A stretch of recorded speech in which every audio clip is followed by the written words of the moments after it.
Y entonces, para hoy teníamos que ustedes tenían que buscar 4 técnicas que utiliza el conductismo para ver de qué se tratan, porque eran nombres raros que no entendíamos del todo bien y podíamos compartirlas hoy. ¿Quién encontró qué es, por ejemplo, moldeamiento?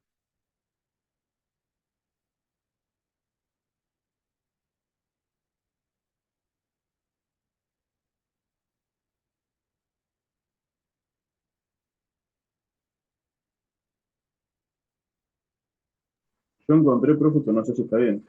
A ver, Alan, dale. Dice, es un proceso de aprendizaje en el que se van reforzando conductas aproximadas a la conducta deseada. Ahí está. Tiene que ver con eso, buscar lo que uno espera, ¿no? Yo encontré la definición tan parecida a la tuya que dice estrategia para aumentar la frecuencia de una conducta. O sea, es un reforzamiento que se va dando para afianzar esa conducta. Muy bien, Alan. ¿Entendiste más o menos de qué se trata? Sí, sí, sí, ahora sí. Bien. Sigamos. Encadenamiento. Yo, profe, Dale, Iván. se refiere al aprendizaje gradual de un nuevo comportamiento complejo mediante la vinculación de partes más simples. Las técnicas de encadenamiento se utilizan en la terapia conductual. Ahí está. Más que, más que en el momento de la enseñanza y el aprendizaje, en la terapia conductual, decís. ¿Y entendiste, Iván, de qué va? Sí, más o menos. A ver, contanos cómo lo entendiste. ¿Cuál es tu ejemplo que podrías contarnos? La verdad, en ejemplo no, A ver. pero es como que a ver, como que el comportamiento se va dificultando. eh, Ay, no me sale cómo decirlo, pero no sé cómo decirlo. Bueno, dale. A ver, pensémoslo juntos. Lee de nuevo la definición, por favor. Se Vamos a refiere al pensar aprendizaje todos, ¿eh? gradual. Se Dale. refiere al aprendizaje gradual de un nuevo comportamiento complejo mediante la vinculación de partes más simples. Ujú. Está hablando de un pensamiento complejo formado por otros pensamientos previos más simples. ¿Sí? Como que para poder armar un rompecabezas, se me ocurre, tenemos que ir sumando una pieza detrás de la otra. ¿Sí? Armando pequeños grupos de imágenes para después poder tener la imagen completa. Pero respecto del aprendizaje, ¿qué sería? A ver, pensemos, tratemos de pensar. ¿Será que tal vez primero hay que pasar por la primaria y después va por la secundaria y así como va por esa parte? Claro, ese es el ejemplo más sencillo de ver, que a medida que va pasando el tiempo se va complejizando. Sí, pero puntualmente en el aprendizaje, respecto de las técnicas del conductismo, por ejemplo, a ver, vamos a pensar, vamos a pensar en matemáticas, ¿no? Para poder resolver una multiplicación hay que aprender primero la suma, porque la multiplicación es una suma repetida, ¿sí? El encadenamiento es esto, ir como de lo más simple a lo más complejo, me parece. No sé qué piensan ustedes después de lo que leyó Iván.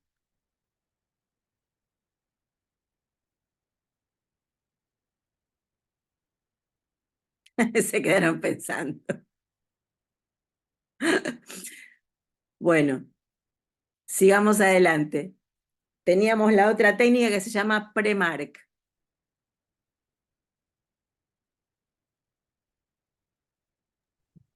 Lo tengo, profe. Dale. Se refiere a una técnica de condición operante donde se especifica una condición previa que debe cumplirse antes de que se dé un refuerzo. Complejo eso, ¿eh? ¿Y qué Sí, entendiste? muy psicología. Y nada, estuve viendo, porque es de una teoría esto, de condicionamiento operante, que dice, el estímulo se presenta después de que aparezca el comportamiento deseado como un reforzador. Ujú. Pero es compleja la teoría, o sea, Sí, tendríamos que sí, ver bien. sí. Condición. En realidad esto me sirve para que retomemos una cuestión. Nosotros estamos viendo en este momento de su cursada de pedagogía dos, eh, dos enfoques que son los dos grandes enfoques que estuvieron en danza en la educación en los últimos tiempos, que son el conductismo y el constructivismo. Bueno, ¿qué es lo que nos interesa saber? En realidad, en este momento de su cursada de la carrera, lo que nos interesa es que puedan distinguir entre estos dos enfoques, saber que uno se refiere más al aprendizaje como cambio de conducta y que el otro se refiere más a que el conocimiento se construye y se construye de manera individual, pero a la vez se construye mediado por los objetos y acompañado de un otro.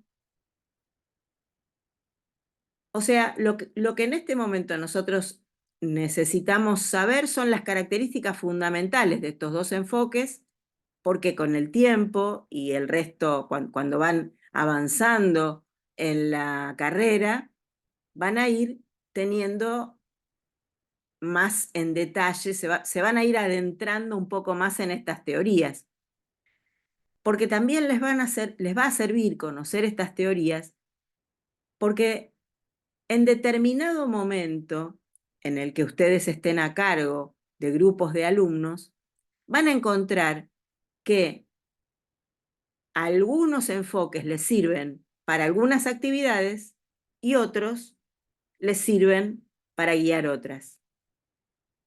Esto es lo importante. Lo que pasa es que lo que no quiero es que nos vayamos quedando sin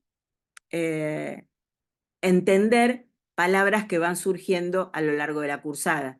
Y como en el PowerPoint que estuvimos viendo aparecieron estas técnicas, por eso les pedí que buscaran referencias de estas técnicas para que no nos quedemos sin saber algo. ¿Sí?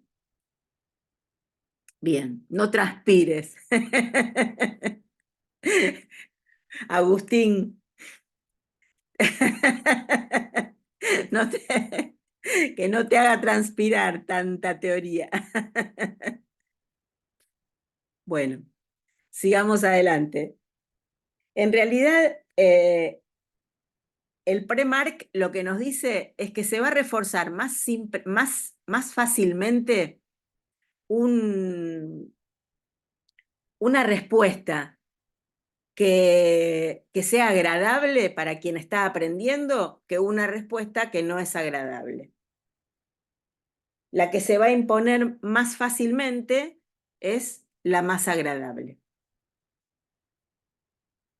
Y finalmente tenemos la economía de fichas. ¿Alguno la encontró? ¿Alguno quiere comentar qué es lo que encontró?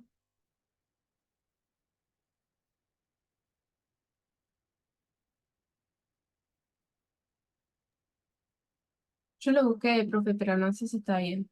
Dale, Sio. Dice, consiste en el establecimiento de conductas objetivo o meta, las cuales son establecidas como tratamiento y son reforzadas con fichas. A ver, volverlo a leer. ¿Quiere que lo ponga en el chat? No, léelo, lo escuchamos todos. Dale. Consiste en el establecimiento de conductas objetivo o meta, las cuales son establecidas como tratamiento y son reforzadas con fichas. O sea, que se busca adquirir una conducta y se entrega fichas en el momento en que esa conducta está adquirida, por lo que dice ahí, ¿no? Sí. Bueno, Profe, sí. yo tengo algo parecido que dice, la técnica consiste en establecer un sistema en el que el niño gane puntos o fichas por comportarse de una determinada manera. Mm. ¿Saben a qué me hace acordar ahora que los estoy escuchando? ¿Vieron la película Up? Sí. ¿Se acuerdan Sí, del personaje del nene? Que no, soy un desastre para recordar los Russell, nombres, los títulos de las canciones. Sí, Russell creo que se llama. Rosen era el señor, me parece. Pero bueno, nada. Vieron que el nene era scout y lo que buscaba ayudando al señor mayor era tener una nueva ficha, una nueva chapita que lo distinguiera. ¿Se acuerdan? Sí, De la profe, insignia una para nueva ayudar a los adultos insignia. mayores. Una nueva insignia, exacto. ¿Qué decías, Leandro? No, profe, no hablé. Ah, bueno, me Yo, pareció, perdón, Agustín, perdón. yo le Ah, dije Agustín, que buscaba la insignia para ayudar a los adultos mayores. claro, claro. Yo estoy como Russell, estoy cansado. Me duele la rodilla. ¿Qué te pasa? ¿Qué te pasa, Leandro? Te acostaste muy tarde. No, no, no. Llegué con lo justo el viernes. Ah, se hace dura la semana, ¿no? ¿Estás trabajando además de estudiar? Sí. Claro. Bueno. Bueno, gente, es así. La vida de los argentinos es así en estos tiempos duros. Bueno, ahí estamos con esto. En definitiva, son técnicas. Técnicas para trabajar en el estilo de enseñanza conductista. Y hoy que vamos a entrar en la clase 8, vamos a hablar del constructivismo.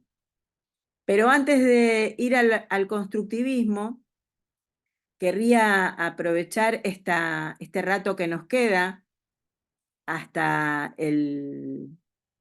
hasta el corte que hacemos para comentar juntos la película, Los Coristas.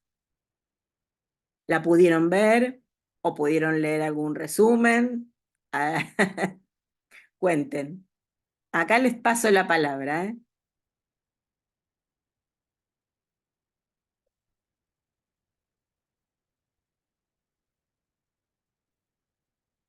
Profe, por lo que leí era como hicieron un coro para niños, en el cual tenían problemas, o sea, adversidades, y fueron descubriendo que eran buenos, tenían habilidades. Anda por ahí, pero no es exactamente eso. ¿Nadie la vio la peli?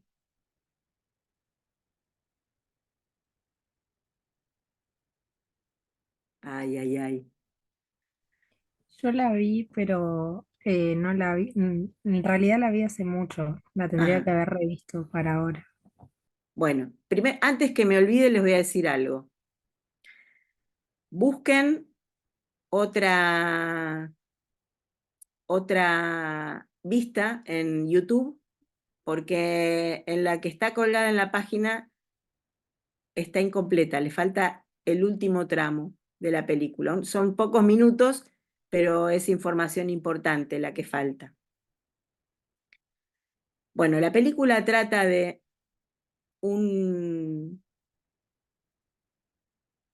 la historia de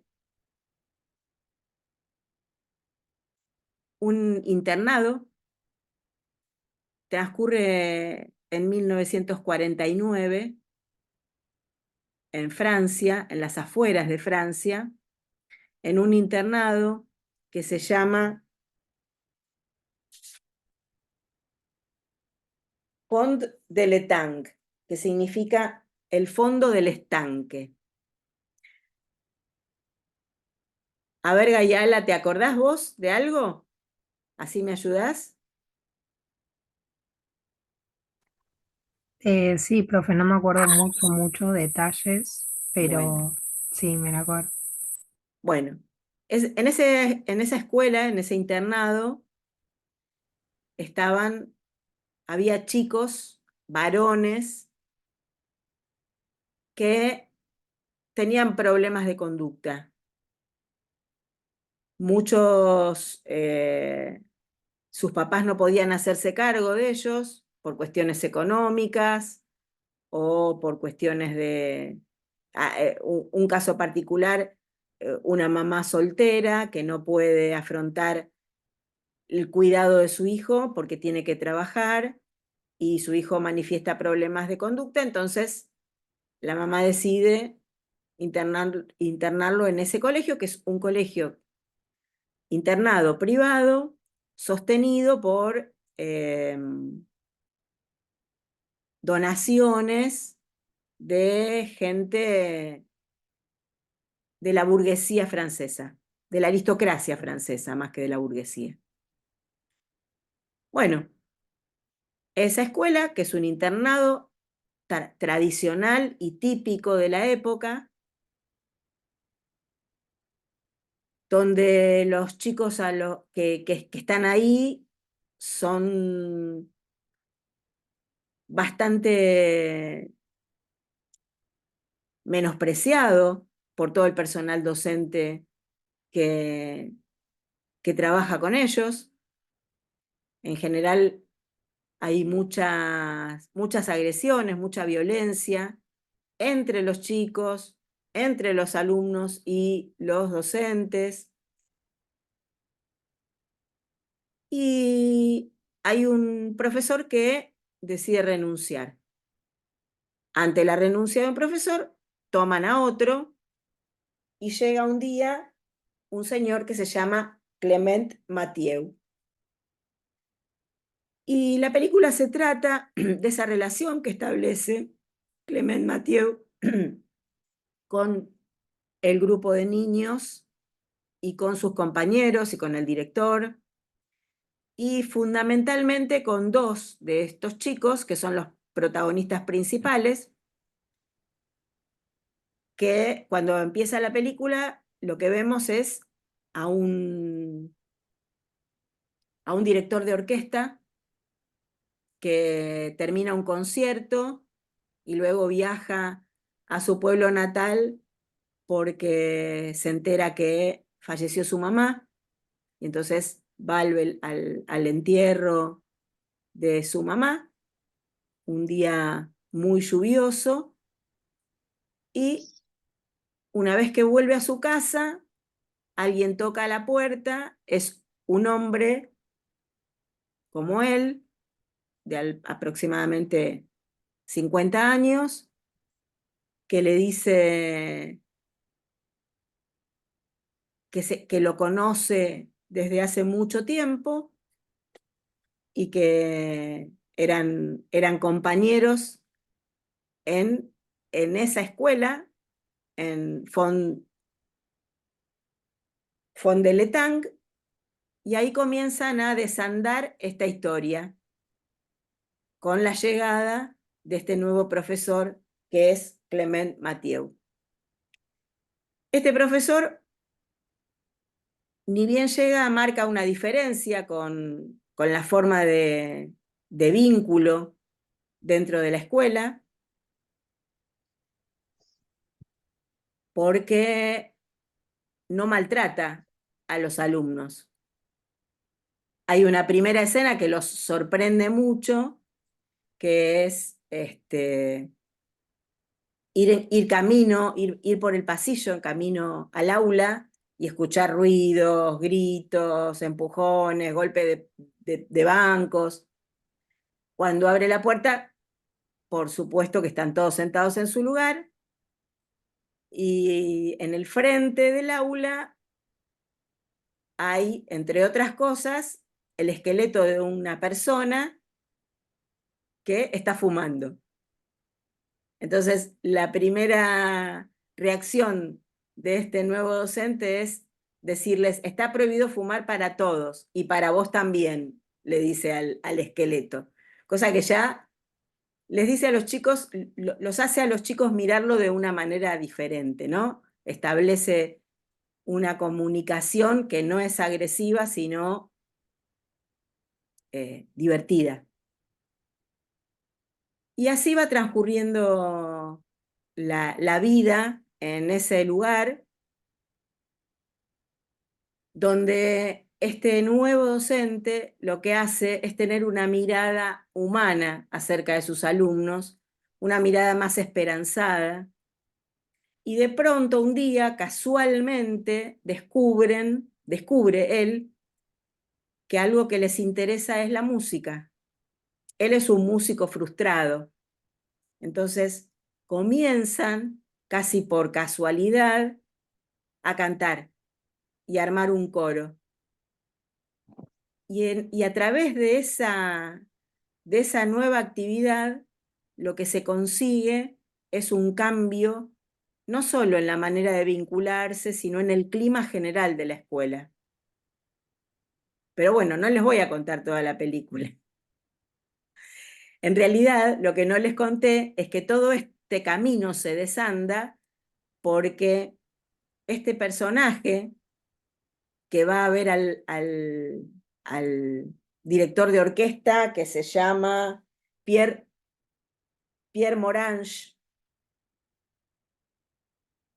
quien lo visita se llama Pepinot, le trae de regalo el diario que escribió el profesor Mathieu, donde narra toda esta historia. Y durante esa noche, ellos dos comienzan a recordar todo lo que ocurre, todo lo que ocurrió en esa escuela. El tema es este, es muy interesante que vean la película porque nos sirve mucho para establecer, para ver y vivenciar a través de los personajes todas las características de la escuela tradicional.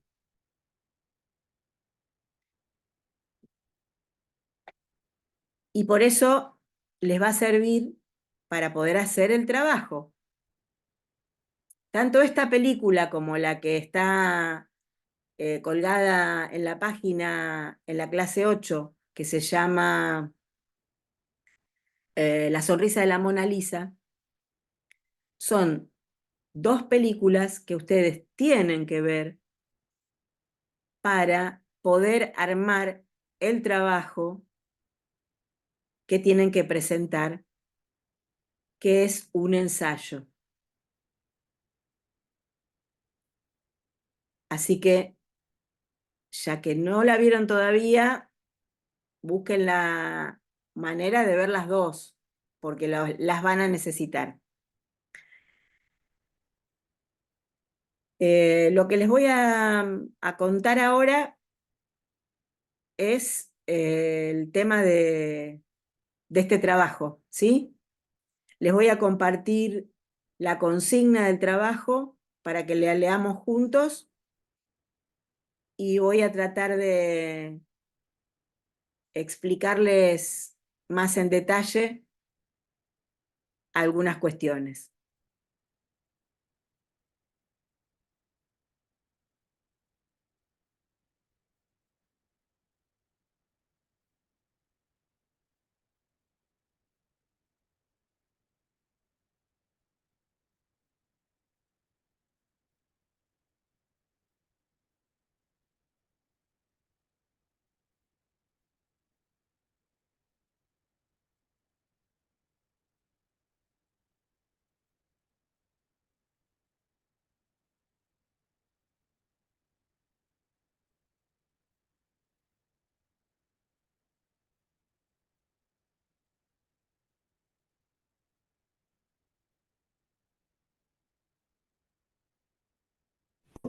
Profe, Sí. la actividad la tenemos que hacer tipo ahora en la clase. No, no, no, la actividad es Ah, una actividad, bueno, saben que no se los puedo compartir, no sé por qué.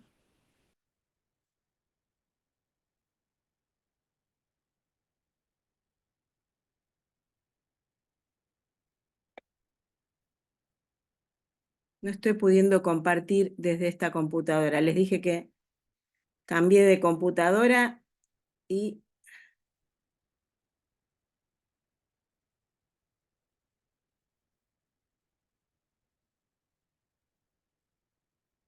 no estoy, bueno, lo voy a leer desde acá.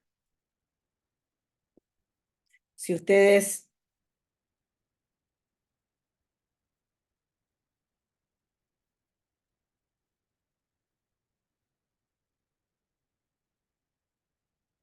si ustedes quieren buscarlo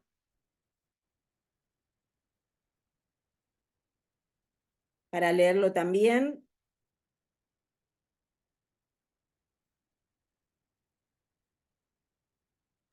¿En qué clase está, profe? Si quiere comparto yo pantalla. lo tenemos en la clase 7 y en la clase 8.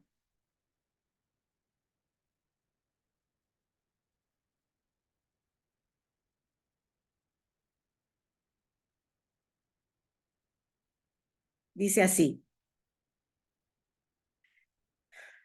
Objetivo, análisis de películas. Objetivo de este análisis, interpretar los conceptos de educación abordados en las películas, relacionar con la teoría aportada en clases, analizar críticamente la relación pedagógica entre los personajes, identificar las corrientes pedagógicas. Y ahí vienen las consignas. Ver la película, al finalizar la clase teórica sobre los contenidos abordados. Y segundo, identificar las corrientes pedagógicas de las distintas situaciones que hay en la película. Este trabajo es de realización necesaria para la mayor comprensión y profundización de conceptos teóricos, a partir del análisis reflexivo, crítico, personal y colectivo, sobre los fenómenos sociales de educación. Se abordará el análisis personal en las clases sincrónicas para su exposición y discusión en forma colectiva. Esto era lo que nos proponíamos hacer hoy. Y en la clase 8 está más detallada la actividad, la consigna de la actividad,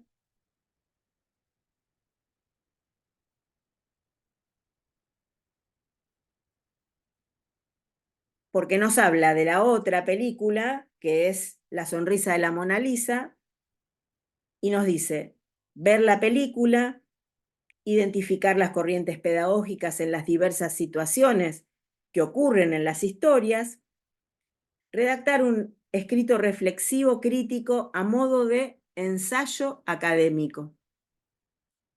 A partir de la lectura del material de las clases 5, 6, 7 y 8. O sea, escuela tradicional, escuela renovada, conductismo y constructivismo. Esos son los temas a través de los cuales ustedes van a escribir mirando las escenas de estas películas. A tener en cuenta, se puede realizar en forma individual o en parejas. Es un trabajo formal, por lo tanto debe respetar las normas académicas de la presentación.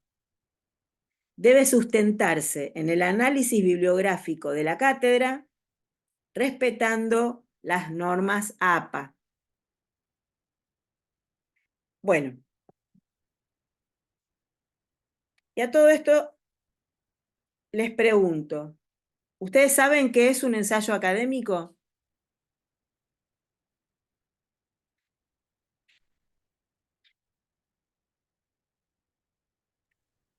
Sí, profe. Bueno, contanos, Agus, ¿qué es? Eh, a ver, ¿Es un pero escrito? todo más o menos se entiende claro, sí, es un escrito, por ahí donde uno analiza algo y le da como ese enfoque empírico, se podría decir de alguna manera. ¿Enfoque qué? No te escuché la Empírico. última. Empírico. Bueno, un ensayo académico es un texto que expresa el punto de vista del autor, pero ese punto de vista del autor se expresa a través de la teoría que lo sustenta. No escribo lo que me gusta, escribo de acuerdo a la teoría que tengo disponible para trabajar este texto.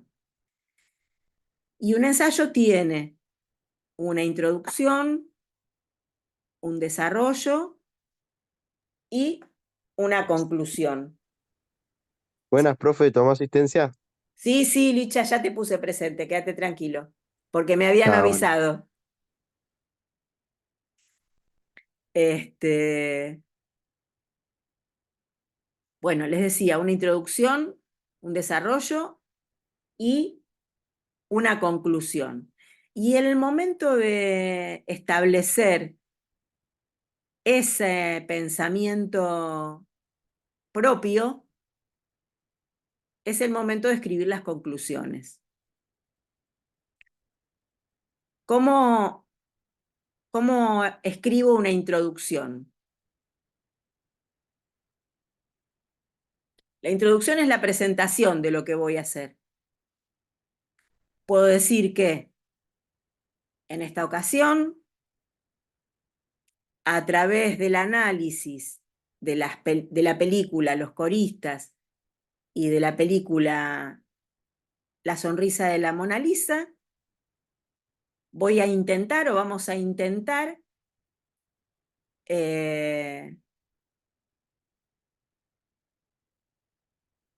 ejemplificar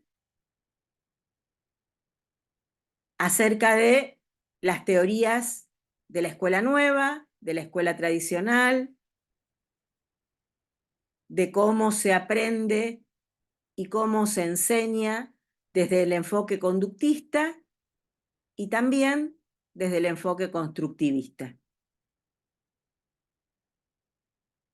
Eso es una introducción, un texto corto que nos dice qué voy a hacer, para qué y por qué. Y en el desarrollo puedo empezar a hablar de la teoría, por ejemplo, es un camino, y mientras voy hablando de la teoría, voy citando ejemplos. Por ejemplo, cómo se ha visto en la película tal, en la escena tal, que nos muestra al profesor en tal situación o al alumno en tal situación. Y describo esa escena que ejemplifica esa teoría que yo, ese pedacito de teoría que yo intenté explicar. Otro camino es, por ejemplo,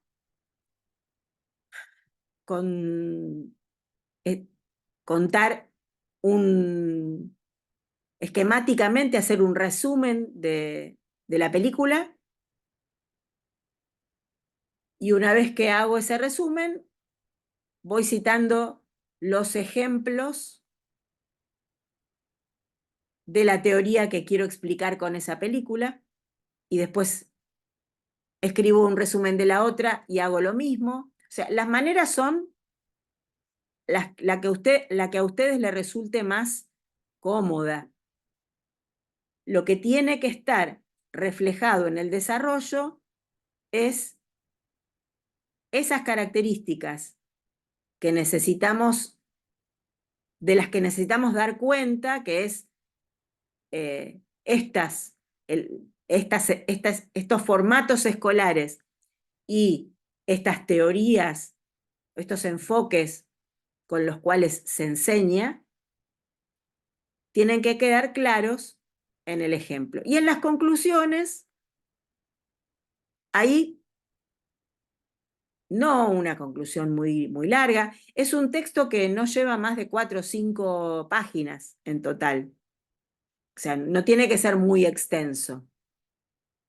Tiene que ser esquemático, con frases cortas y que vaya reflejando lo que ustedes pudieron aprender acerca de estas teorizaciones. Un detalle muy importante, la bibliografía.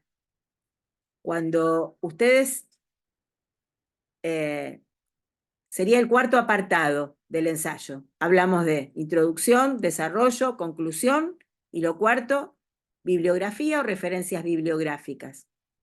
Ahí no solamente tienen que estar los textos que ustedes utilizaron, que son los que están en la bibliografía, sino que también tienen que poner los nombres de las 2 películas con las que trabajaron, porque son un texto más en realidad. Y si ustedes buscan otro texto que no tiene que ver con la materia, pero les sirvió y lo quieren colocar, lo pueden hacer. Estas referencias, la manera en que se escriben las referencias en un trabajo académico, las van a encontrar en las normas APA. Si ustedes ponen en el buscador de internet referencia bibliográfica APA, ahí les va a dar todas las maneras habituales para cargar una bibliografía en un trabajo. Y algo de lo que no hablé antes, pero ustedes creo que ya lo saben, es que antes de la introducción tiene que ir la portada con el logo de la institución y los datos de ustedes, de la materia y de la profesora. Eso es toda la cuestión que tiene que ver con armar este trabajo. Por eso era valioso que pudieran haber visto la película para que pudiéramos intercambiar entre todos y se fueran de esta clase con algo más de información. Ahora van a tener que hacer todo ustedes solos. Así que adelante con eso, ¿eh? ¿Alguna pregunta? ¿Cuándo hay que entregar esa actividad? Bueno, todavía no le puse la fecha porque quería comentarla con ustedes. Yo creo que tendríamos que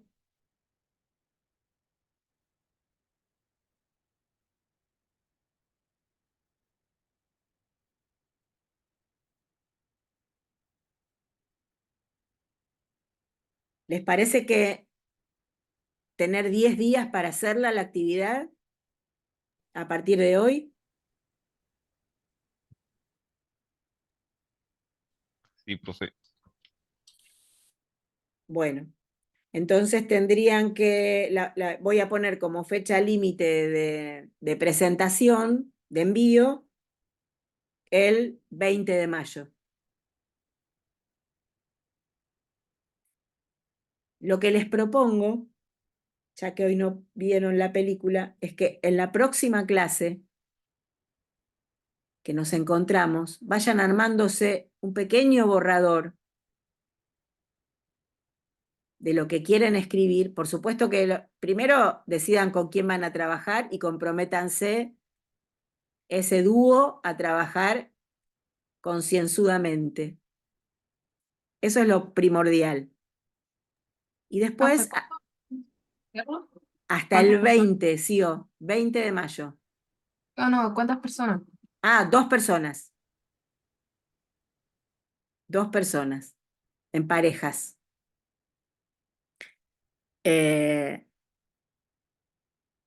Y si, ya les digo, si tienen para el próximo encuentro un borrador, algo que quieran compartir, alguna duda, ahí nos tomamos un rato de la clase y conversamos acerca de eso.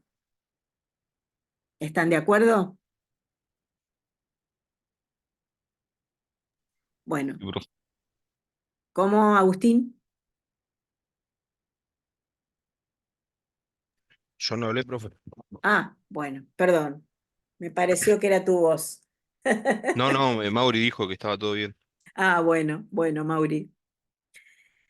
Bueno, gente, otro tema importante respecto de esto, que me acordé.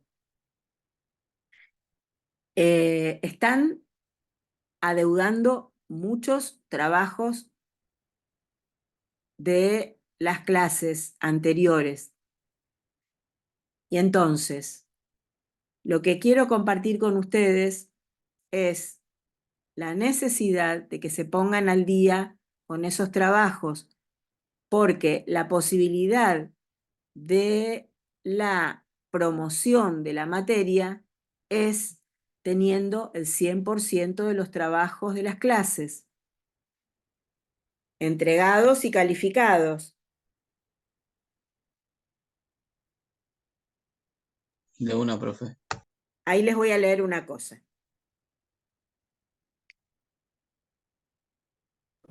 Del Profe, reglamento. Sí. nosotras entregamos el trabajo integrador por el mail interno. ¿Lo llevó a ver? ¿Está calificado? Porque se nos había cerrado la clase y le dijimos a usted que si lo podíamos mandar por otro medio y usted dijo que por el mail Bueno, interno. Y lo puede mandamos ser, las tres. puede ser que yo no lo haya leído. Entonces, ¿ustedes no vieron la nota todavía? ¿No está No, cargada la nota? Entonces no lo no. califiqué. Ahora, cuando termino la clase lo voy a hacer, chicas, disculpen. Bueno, No, está gracias, bien. profe. Esto quiero leerles. En condiciones de promocionar la asignatura están los estudiantes que tienen entre el 80 y el 100% de asistencia y el 100% de actividades virtuales. Cada una de las notas de los parciales tiene que ser de 7 puntos o más.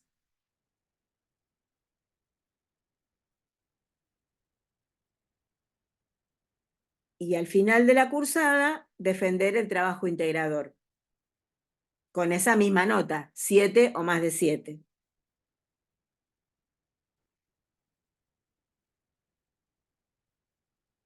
Para la promoción, tienen que tener aprobado todo con 7 o más de 7.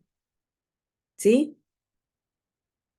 Y tienen que estar todos los trabajos hechos en las clases. Así que vayan viendo los trabajos previos que adeudan y pónganse al día, porque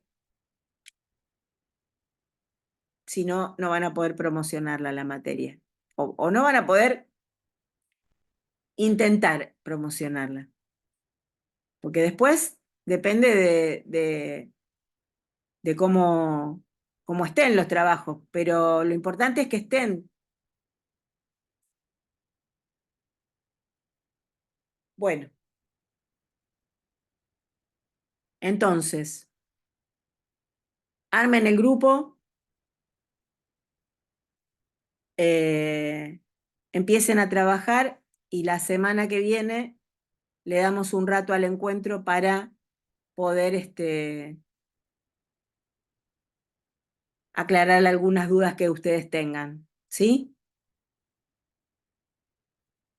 Sí. Sí, profe. Bueno, una cosa importante, revisen mucho la ortografía cuando hacen un trabajo, una presentación para cualquier materia. Yo por ahora no estaba dándole mayor importancia respecto de la nota, pero a medida que vamos avanzando en la cursada, tiene que estar los trabajos cada vez mejor escritos. Y además ustedes están haciendo un taller de escritura, ¿no? ¿Cómo estás yendo en Más o ese menos, taller de escritura? más o menos. Más o menos, ¿por qué, Mauri, más o menos? ¿Porque no asistís o porque no haces las tareas? Las dos No cosas. es obligatorio tampoco asistir No, a no la es clase, profe. obligatorio. No es obligatorio, sí, ya lo sé. Pero les ayuda con las técnicas de estudio, con las características de la escritura para cada tipo de trabajo. Bueno, aprovechen todo lo que tienen disponible. Bueno, muchachada, ¿alguna otra pregunta respecto del trabajo?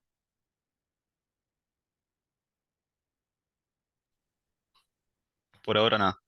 Bueno, vamos. No, profe, pero yo seguramente por ahí le vuelvo a preguntar bien cómo desarrollar la parte de introducción, desarrollo y conclusión, pero por mail interno. Dale, Porque pasado lo hice y me fallaron un par de cositas, entonces quiero volver a repasar y preguntarle a usted a ver qué otra cosa más le puedo agregar o qué me dale. faltó. Bien, y también puedes ayudar a tus compañeros que ya lo hiciste. ¿Hay alguien más que ya haya hecho este tipo de trabajo? Hay No, algunos profe, lo compañeros hice que mal. recursan. Pero lo hice mal, no le voy a pasar eso. ¿Lo hiciste mal? Bueno. No No sé, llegué a la promoción. ¿mal lo hiciste o no estaba del todo bien? ¿Te lo Eh, reprobaron? Igual el segundo que el primero. Nos faltó un poquito más en la parte de desarrollo, porque conclusión hicimos como 6 hojas, más o menos. Ah, bueno, ya eso es demasiado, ¿ves? Claro. Nos quedamos mucho con la parte de la conclusión. Parte de Claro, desarrollo hicimos hasta ahí, unas 3, 4 hojitas más o menos. claro. Bueno, lo importante en este caso es poder ir eh, a ver si les doy un ejemplo concreto. Elegir una escena de una película, ¿no? Supónganse la llegada de esto que les comenté, de la llegada del profesor al aula. Abrir la puerta y encontrarse con el esqueleto con un cigarrillo. Y la respuesta de él es hacer una broma. Entonces, ustedes piensen en la escuela tradicional.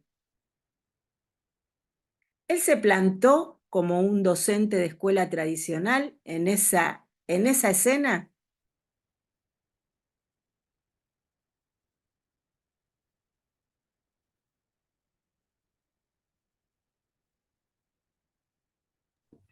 No porque antes los hubiesen retado o como que les tenían más respeto, Claro, capaz, a los profesores. claro, lo usual era que él llegara, se enojara, los castigara, les pusiera un castigo, les pusiera una reprimenda, los dejara sin poder salir. Bueno, entonces, esta escena da cuenta de que si bien estamos frente a una escuela netamente tradicional, hay la llegada de este docente muestra un cambio en esa modalidad. Listo, así sencillito. Ahí ustedes ya me contaron que la escuela tradicional tiene unas características que no se condicen con la conducta de este docente nuevo.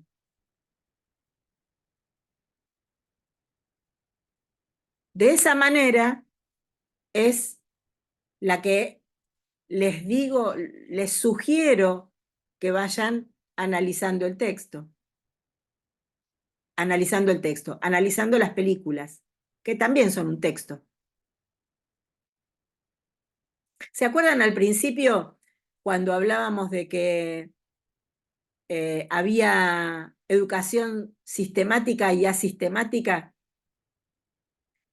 y que las ofertas de la cultura, como la película, el teatro, son una manera de enseñarnos que no es sistemática, que es asistemática. Bueno, acá estamos haciendo una transformación. Estamos transformando esa educación asistemática que nos brinda una película para sistematizarla,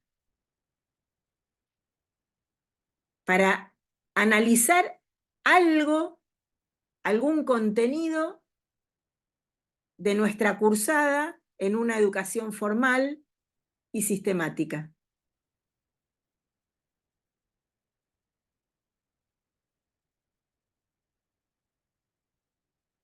Todos me miran de una manera. A ver, estamos usando un recurso que es la película para encontrar en esa película cosas de la teoría que venimos tratando en la clase. ¿Ahí está más claro?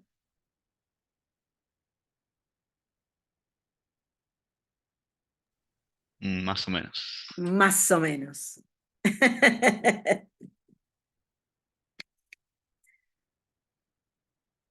Para que la cuestión sea menos dura, menos de dato duro, de que ustedes inventen ejemplos acerca de lo que significa la escuela tradicional o la escuela renovada, lo que hacemos es buscar que ustedes encuentren esos ejemplos en estas películas. Buscamos que piensen, que no queden atados a los textos. ¿Sí?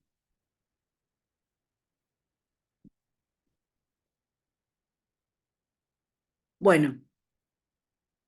Profe, y en estos ejemplos, disculpe, después en eso de los ejemplos lo tenemos que enmarcar en la parte de la bibliografía o lo podemos poner en cursivo o algo de eso. Porque nosotros en el año pasado, parte de lo que sacábamos de la película, de los textos, nos hacían enmarcarlas con negrita o ponerla en la parte de bibliografía, si no. Nos daban Claro. las dos. No, Pero bueno, yo te diría que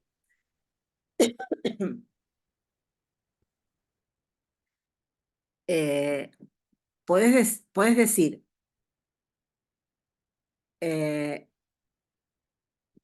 describir una escena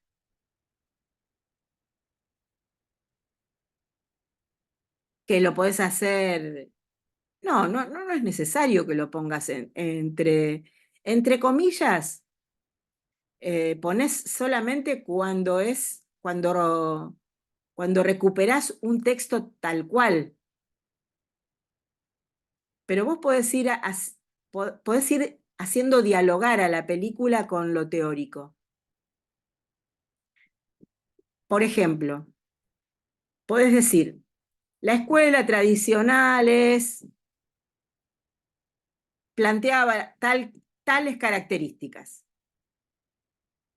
Y ahí empezás a decir, buscaba aislar a los alumnos de la vida cotidiana porque de esa forma evitaba las tentaciones, como dice el texto, que la sociedad le impone a los jóvenes o a los niños. Y esta característica podemos verla en la siguiente escena de tal película. Y ahí escribís fulanito de tal, o la escuela, por ejemplo.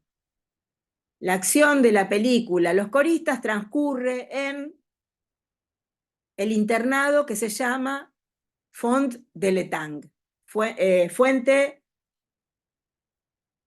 Fondo del Estanque, perdón, Fondo del Estanque. Es una escuela en las afueras de una ciudad internada. Listo, ya está la relación. Claro, o sea, pondría la parte de la oración y a lo último le daría la explicación de dónde lo saqué y ya está. Y quedaría bien igual. Me lo Claro, tomarías como... vos escribís la característica que vas a describir con el ejemplo de la película, después pones el ejemplo y ya está. No tenés que poner Ah, más nada. listo, perfecto. Si me lo toma como bien, joya. Porque el anterior me lo hizo dudar una banda, pero bueno. Yo le pregunto ahora antes. Bueno, Gracias, vos lo que podés hacer, estas mismas películas se vieron el año pasado. Sí, Bueno, lo que vos podés hacer es releer tu trabajo y ahora pensarlo desde esto que te estoy diciendo. bueno, déjeme que lo encuentre. Bueno, Y dale. a ver si Usalo de lo puedo. insumo. A ver. Listo, perfecto. Y ayuda Joya. también a tus compañeros porque veo que a veces no se animan a preguntarme. Dale, dale, no hay problema. Dale, De última Ariel, le contactaría gracias. al grupo de WhatsApp o algo. Dale, perfecto. Bueno, gente, seguimos charlando y nos pasamos de tiempo. Cortamos un ratito para tomar algo y nos encontramos a las 10:20. Bueno, Dale. dale. Bueno, profe, Hasta, sí, nosotras nos vamos. bueno, ahora vamos a recuperar el comienzo de la clase 8 para que podamos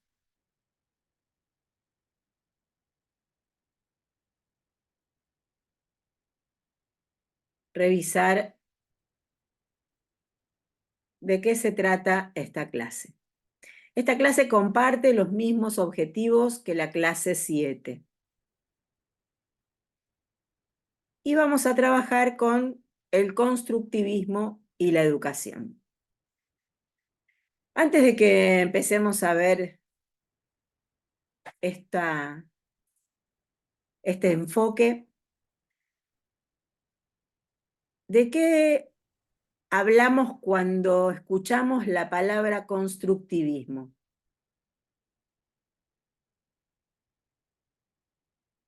A ver, sin pensar en la teoría o a qué les resuena, ¿con qué resuena la palabra constructivismo para ustedes?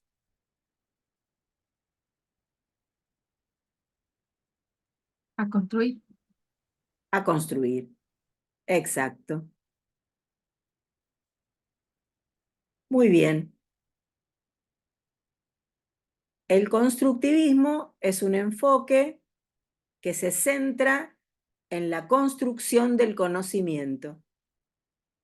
Y ahora vamos a compartir estos pequeños videitos que tenemos en la clase para ver mejor de qué se trata.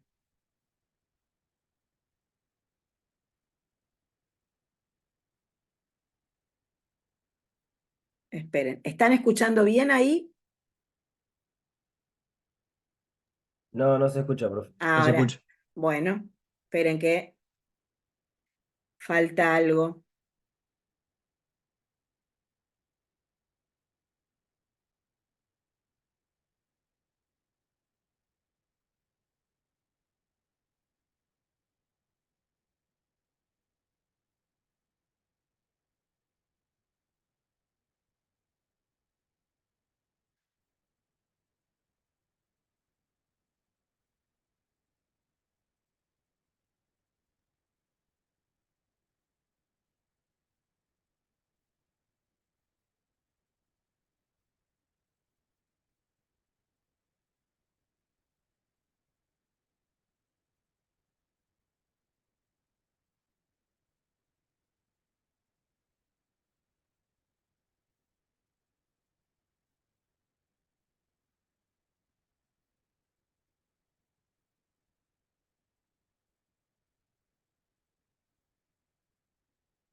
No estoy pudiendo encontrar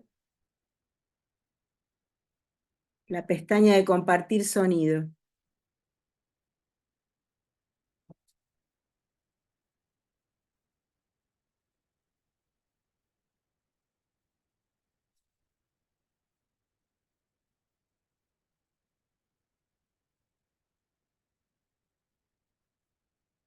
A ver, vamos a dejar de compartir.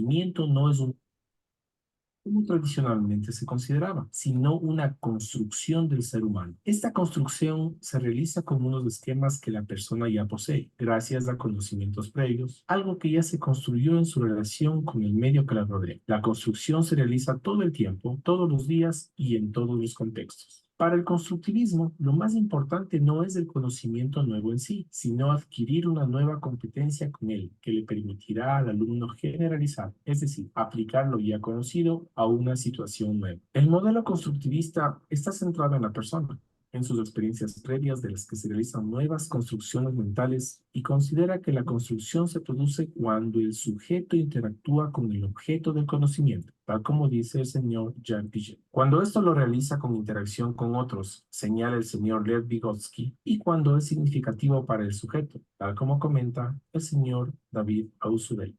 Una estrategia adecuada para llevar a la práctica este modelo es el método de proyectos, ya que permite interactuar en situaciones concretas y significativas y estimula el saber hacer y el saber ser, es decir, lo conceptual, lo procedimental y lo aptitudinal. En este modelo, el rol del docente cambia. Es moderador, coordinador, facilitador, mediador y también un participante más. El constructivismo supone también un clima afectivo armónico de mutua confianza que ayuda a que los alumnos y alumnas se vinculen positivamente con el conocimiento y sobre todo con su proceso de adquisición. Los principios del constructivismo pueden ser aplicados en nuevas herramientas tecnológicas de colaboración, como los blogs, los wikis y los podcasts.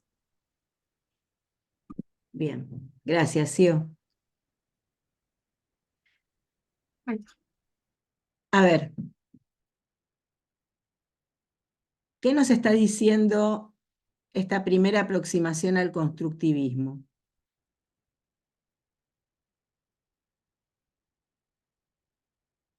Acá, cuando habla de construir, ya no habla de conductas, lo que se construye son conocimientos. Así que ahí tenemos una primera diferencia con el enfoque anterior, el enfoque del conductismo. El conocimiento se construye, y se construye en contacto con el medio y con los objetos. Y otra cosa de la que nos habla este video es de que hay como tres exponentes más importantes que son Jean Piaget, Lev Vygotsky y Ausubel. Son los tres grandes representantes del constructivismo. ¿Qué otra cosa vieron o escucharon en el video?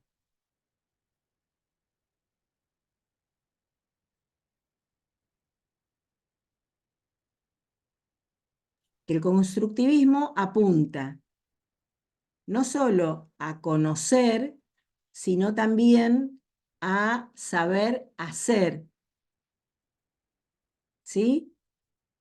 Por eso el conocimiento se construye en forma conceptual, actitudinal y no recuerdo bien. Bueno, aprendemos a conocer conceptos, a tener actitudes y a hacer. Procedimental es la otra palabra que no me salía.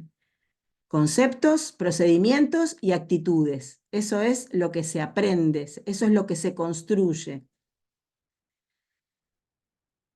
Muy bien.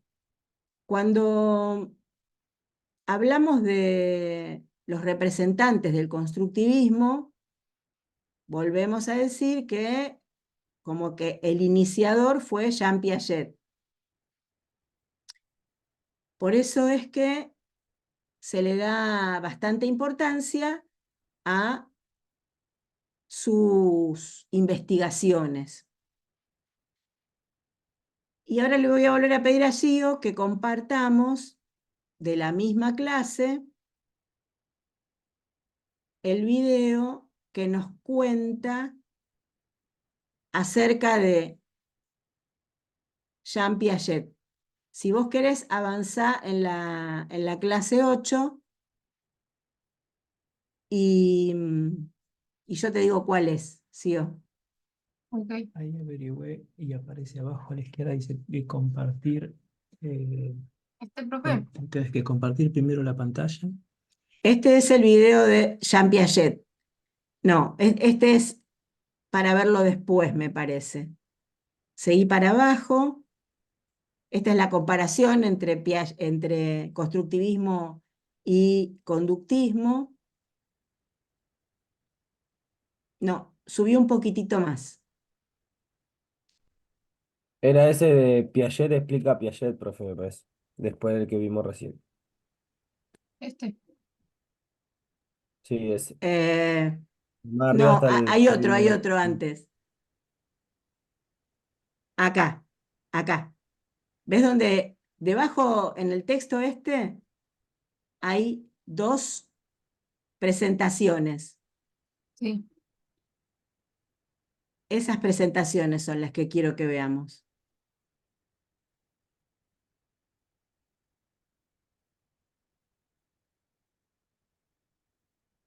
¿Listo?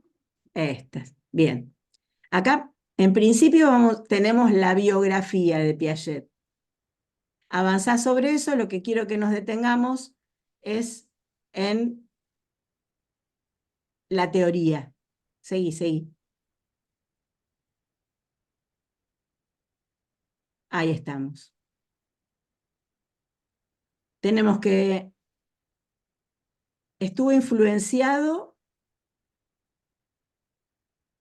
por Binet y James Baldwin, de quien toma las nociones de adaptación, asimilación y acomodación en circularidad. O sea, que constantemente esas tres características se van retroalimentando. Y dice que a través de Baldwin le llega la filosofía evolutiva de Spencer, que a su vez estaba influenciado por Darwin. Y Piaget emprende su teorización y logra descubrimientos teniendo una perspectiva que es al mismo tiempo biológica, lógica y psicológica, formando una nueva epistemología, o sea, un nuevo conocimiento acerca de la ciencia.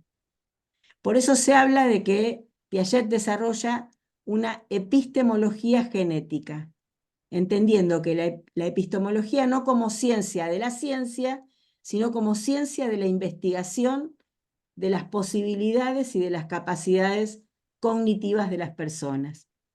Seguimos adelante. Este es el marco teórico de Piaget, la epistemología genética. Y estos son los conceptos que desarrolla.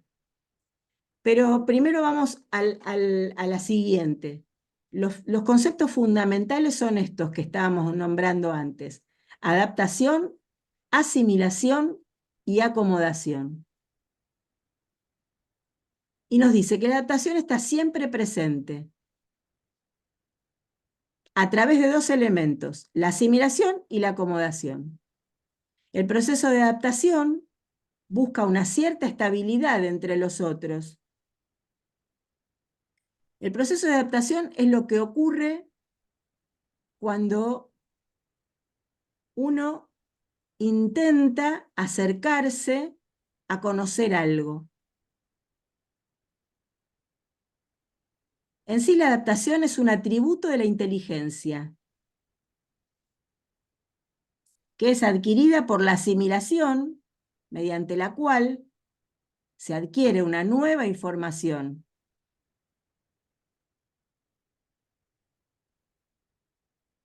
La adaptación y organización son funciones fundamentales que intervienen y son constantes en el proceso del desarrollo cognitivo. Y ambos elementos están totalmente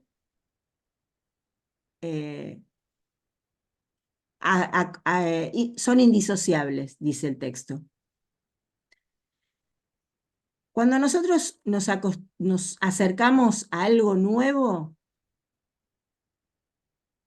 desconocido, ¿qué pasa? Que no entendemos qué es. Entonces, en nuestra mente buscamos algo que nos dé un indicio de por dónde empezar a descubrir eso nuevo, por dónde comenzar a entender eso nuevo. Y entonces buscamos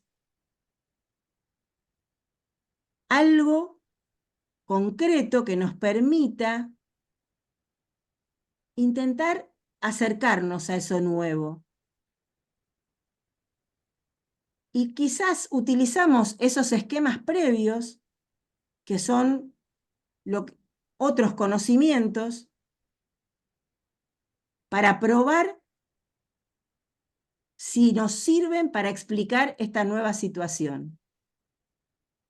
Si nos sirve, nos damos cuenta de que podemos descubrir, podemos entender esta situación nueva. Nosotros estamos desarrollando la asimilación y finalmente la acomodación, porque ese conocimiento nuevo se incorpora, genera un cierto equilibrio hasta que aparece otro que nos desequilibra. Es un proceso constante que ocurre durante todo el tiempo y nosotros no nos damos cuenta de que lo hacemos. Pero lo que hizo Piaget fue intentar desmenuzarlo y explicarlo. Por eso nos dice que ante cada situación nueva de aprendizaje, estos esquemas se mueven en forma indisociable. Adaptación, asimilación y acomodación van ocurriendo siempre que intentamos aprender algo nuevo o que intentamos plantarnos frente a una nueva situación. Y ahora sí podemos volver a la página anterior.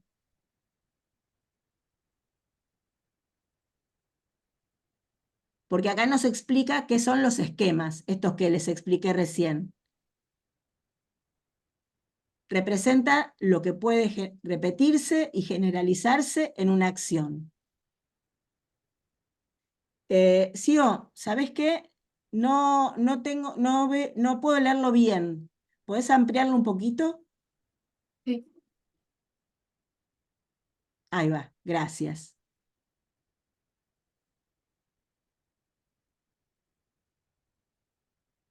Ahí está, ahí está. El esquema es lo que se repite y lo que se generaliza en una acción. Lo que poseen todas las acciones. Piaget habla de estos esquemas, que dice que son los primeros esquemas que tenemos son los comportamientos reflejos. ¿Qué son los comportamientos reflejos? los que traemos desde que nacemos. La necesidad de alimentarnos, o sea, nosotros cuando nacemos venimos con muy pocos esquemas reflejos. El reflejo de prensión, el reflejo que nos permite alimentarnos, que es la succión, y no muchos más. Bueno, con el tiempo, esos reflejos se van transformando en movimientos voluntarios y así se van transformando en operaciones mentales. A medida que se va desarrollando, que el individuo comienza a interactuar con el medio y con los otros, comienzan a organizarse de otras maneras estos esquemas y aparecen los cambios. Estos cambios ocurren en una secuencia determinada, dice, y progresan de acuerdo a una serie de etapas. Esas etapas de progreso son las que Piaget denomina estadios, que ocurren en la infancia. Porque justamente lo que nos dice Piaget también, entre otras cosas, es que el niño es diferente del adulto, porque necesita hacer todo este desarrollo cognitivo para poder incorporar el conocimiento. Ahora vamos a ver la estructura. La estructura es el conjunto de respuestas que tienen lugar una vez que el sujeto incorporó esos elementos del exterior. Una vez que aprendemos, se forma la estructura, queda fijada la estructura. Así pues, dice el texto, el punto central de lo que podemos llamar la teoría de la fabricación de la inteligencia es que ésta se construye en la cabeza del sujeto a través de la actividad de las estructuras que se alimentan de los esquemas de acción, o sea, de regulaciones y coordinaciones de actividades del niño. La estructura no es más que la integración equilibrada de esos esquemas. A medida que se van esos esquemas incorporando a los aprendizajes, se logra el equilibrio de esos esquemas y quedan incorporados en estructuras. El niño entonces pasa de un estado a otro de mayor nivel de desarrollo.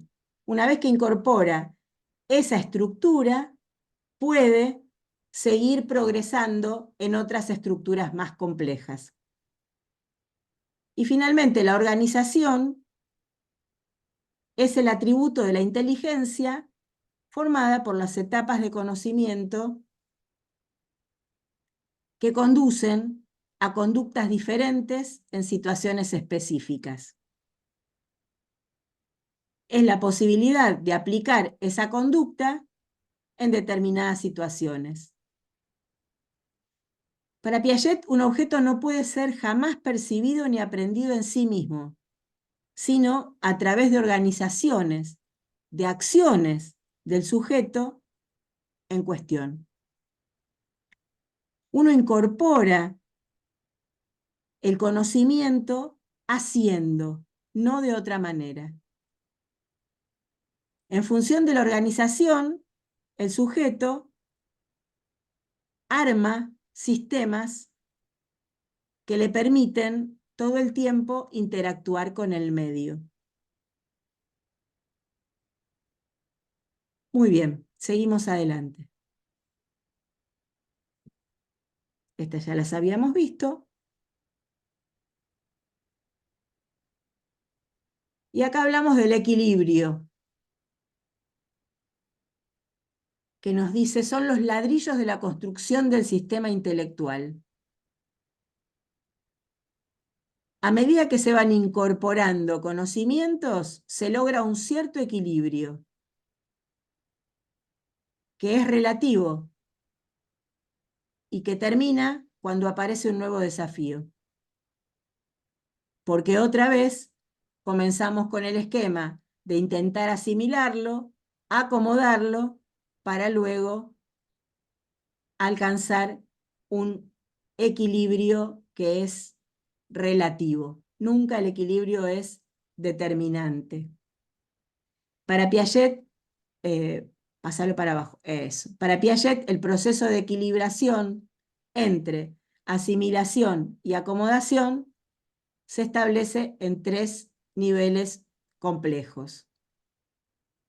El equilibrio se establece en los esquemas del sujeto y los acontecimientos externos, entre los propios esquemas del sujeto, y luego cuando se integra a los esquemas anteriores. Esto quiere decir, cuando el equilibrio se establece cuando, en principio, la persona utiliza alguno de sus conocimientos para comprender algo nuevo. Luego comprende esto nuevo y lo incorpora. Y finalmente se incorpora junto a otros esquemas diferenciados, otros esquemas anteriores. Seguimos adelante, Sio, por favor. Bueno, y acá comienza el desarrollo de todos los estadios del desarrollo cognitivo. Vamos a decir que vamos a seguir avanzando, porque esto después ustedes lo van a poder leer solos. Acá están los 4 períodos. Avanzamos. Ahí los tenemos, el sensorio motor, el preoperacional, el de las operaciones concretas y finalmente el de las operaciones formales. En estos estadios lo que ocurre es que se van adquiriendo esquemas cada vez más complejos que permiten aproximadamente entre los 11 y los 12 años adquirir la formación de las operaciones abstractas. Es el momento en que se puede pensar sin la necesidad de tener frente a nosotros un objeto que nos desafíe a pensar. En base a todas estas, a todos estos conocimientos que desarrolla Piaget, es que se han organizado las secuencias de enseñanza y aprendizaje de la escuela moderna, de la escuela nueva. El resto de estas cuestiones que hay en el PowerPoint lo van a poder ver ustedes solos. Lo último que quiero que veamos antes de despedirnos es, esto lo puede cerrar, Sio, el último Power o video que está un poquito más abajo, no el de Piaget, porque es la comparación, es el video que compara el modo de aprendizaje conductista con el constructivista. Ahí lo podemos ver. Ah, ¿lo pongo? Dale.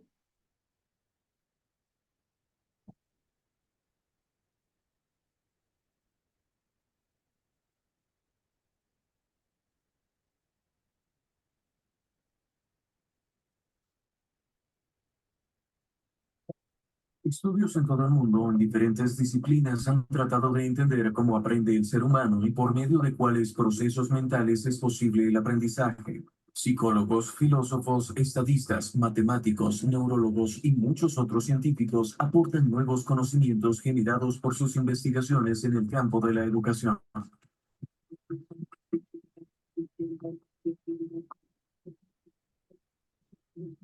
Como resultado, se tienen diferentes teorías del aprendizaje con un mismo objetivo: descubrir métodos para que la enseñanza sea más efectiva.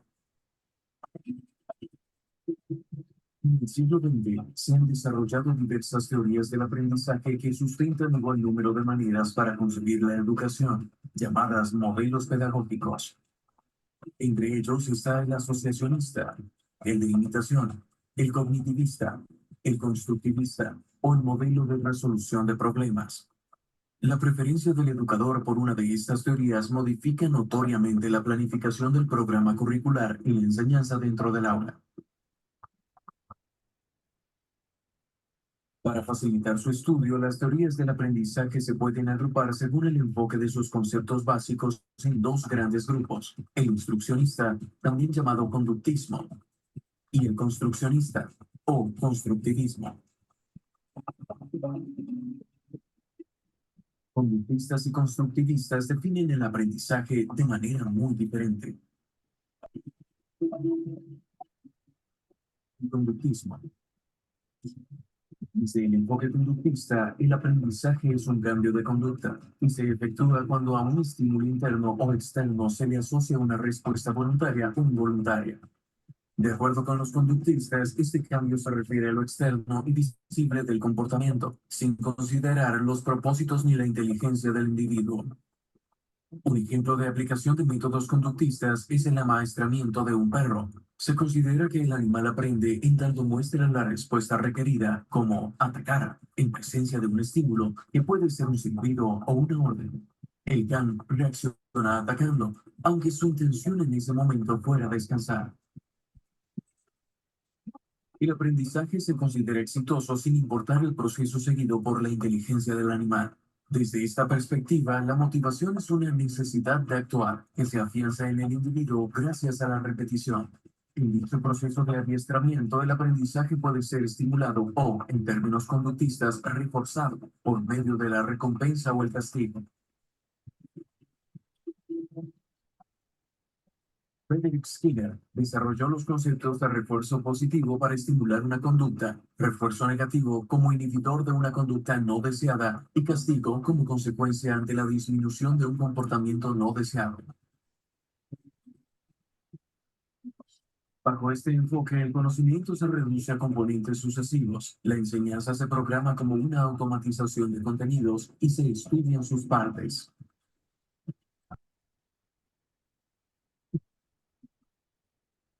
Robert Gagne, investigador del aprendizaje de raíces conductistas, desarrolló una teoría que se considera verdaderamente sistemática. Este autor describió procesos de aprendizaje, identificó varios tipos de capacidades a desarrollar en el estudiante y definió diversos elementos condicionantes. Su influencia sobre el diseño curricular ha sido muy amplia, como prueba de que los principios del conductismo mantienen vigencia hasta cierto punto, pero sobre todo porque incorpora principios de otro enfoque que, se dice, ha superado al conductismo.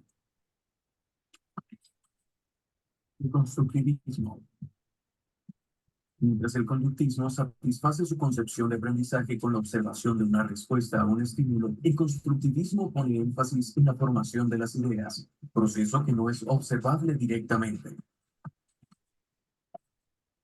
De acuerdo con esta teoría, en el aprendizaje son muy importantes los siguientes factores: la persona como individuo deliberante, reflexivo y creador, el ambiente en el que se desenvuelve y la interacción entre ambos. Según lo describe Vygotsky, también intervienen aquí otros individuos. La interacción con ellos se presenta en un determinado entorno cultural, donde el lenguaje juega un papel preponderante y deja de manifiesto el componente social del aprendizaje. En esta dinámica, el educador adquiere gran relevancia y se destaca la importancia del aprendizaje guiado. Bajo la mirada constructivista, el aprendizaje, lejos de ser pasivo, es un proceso inteligente, interno y especialmente activo, en el que intervienen los propósitos del sujeto. La inteligencia permite que el individuo, partiendo de lo que sabe, reorganice su percepción del mundo y la incorpore como una nueva estructura cognitiva. Jean Piaget llama a este fenómeno acomodación, pues el individuo, ante un nuevo conocimiento, acomoda su estructura cognitiva y puede explicar lo aprendido, no solo repetirlo. El conflicto entre lo que se sabe y lo que debería saber ante un nuevo reto se equilibra.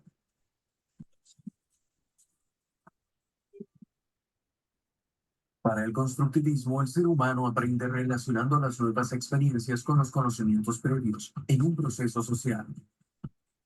El que un aprendizaje adquiera significado a la luz de conocimientos previos es lo que Ausubel denomina aprendizaje significativo. Este concepto ha influido en la organización y cronología de los contenidos del currículo educativo. El y constructivismo forman parte del currículo del conocimiento del que disponen las ciencias de la educación. Sus modelos pedagógicos aportan valiosos recursos al abanico de posibilidades del cual dispone el educador. De la concordancia de ambas teorías provienen importantes implicaciones que enriquecen el proceso de la enseñanza-aprendizaje, como que la motivación intrínseca es preferible a la extrínseca. Un estudiante motivado asimila lo que estudia más fácilmente que uno que no lo está. Los individuos necesitan aprender a establecer sus propios objetivos. Los materiales y las tareas significativas se aprenden más rápidamente que los materiales superfluos. No hay sustituto para la práctica repetitiva en las habilidades que necesitan perfeccionamiento o en la memorización de hechos inconexos. Es preferible la influencia de una recompensa que la de un castigo. Las aptitudes son decisivas, etc.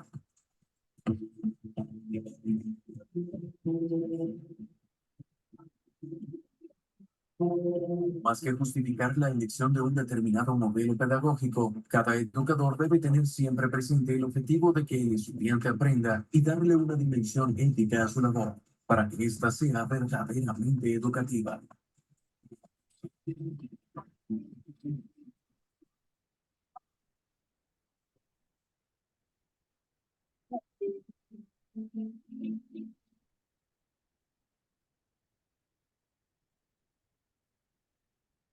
Muy bien.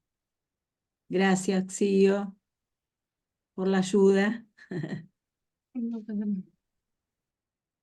Bueno, ven, en este último video estaban resaltando algo que habíamos hablado al principio. Conocer estos enfoques, más allá de juzgarlos, que no es nuestra función, es lo que nos permite, en el momento de trabajar en la vida cotidiana del docente, elegir cuál, en cada momento, cuál es el que mejor nos acompaña para que los estudiantes que están delante nuestro adquieran el conocimiento que nosotros nos proponemos transmitir. Y eso es lo importante. Bueno, con esto terminamos la clase de hoy. Pónganse al día con todo lo que hace falta y cualquier consulta ya saben que me escriben por todos los medios que tienen disponibles y nos vemos el próximo viernes. Buen fin de semana para todos y todas. Gracias, profe. Profe, hasta luego. Igualmente, Chao. profe. Cuídese. No, profe. No, Nos profe. vemos. Profe, ¿puedo hacer una pregunta? Sí, claro, Agustín. Yo entré unos segunditos más tarde, después de Sí, que tomara asistencia, ¿me quedó el presente? sí, yo lo puse el presente. En el Ah, recreo lo puse. Y genial. gracias a Gio que me ayudó un montonazo. Muchas gracias. No, nadie que profe. Chao, profe. Chao, Gracias. chao.